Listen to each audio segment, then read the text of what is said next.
मी दीक्षा बोलते जिओमधून. तर माझं बोलणं प्रसाद सरांसोबत होतं. हा बोला की. तर जसं मी ते चेक करते, तुम्ही 15 फेब्रुवारी 2023 पासून आपल्या जिओच्या सर्व्हिसेस यूज करताय. जो तुम्ही 28 दिवसांचा प्लॅन घेतलेला आहे याला एक्सपायर होण्यासाठी 15 दिवस बाकी आहे. बरं. जो डिव्हाइस करताय तो आहे 5G. बरं. काही इश्यू होते का तुम्हाला जिओ सर्व्हिस किंवा नेटवर्क कनेक्टिव्हिटीला घेऊन? हा सर्व्हिस नाही. सुद्धा कॉल आहे. आमचा इश्यू झाला आहे आणि अंबानीचा कुठला प्रोडक्ट वापरणार नाही. आमच्या इथं हत्ती घेऊन गेला अंबानीने.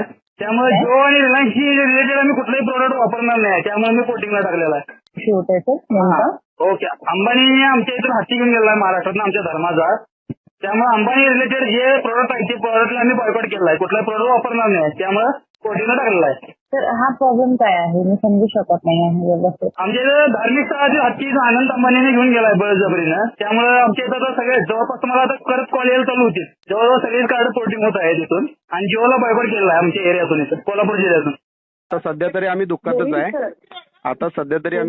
आहे. कारण आमच्या घरातला एक व्यक्ती गेल्यासारखं आमच्यावर एक दुःखाचं संकट आलेलं आहे. त्याच्यामुळे आम्ही कार्ड आम्ही फोर्ड करताय. त्या अंबानीबद्दल मेसेज पाठवा, अगर न पाठवा आता तर आम्ही फोर्ड केलेलंच आहे. हो पण पोर्ट नका करू ना सर.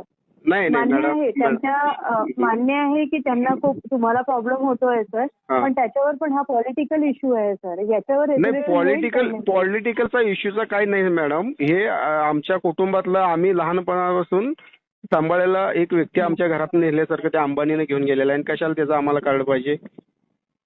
आमच्या पूर्ण भावनेशी पूर्ण अंबानी खेळलेला आहे. त्याच्यामुळे आम्हाला ते कार्ड बंद करायचं म्हणजे फोल्ड करायचं आहे.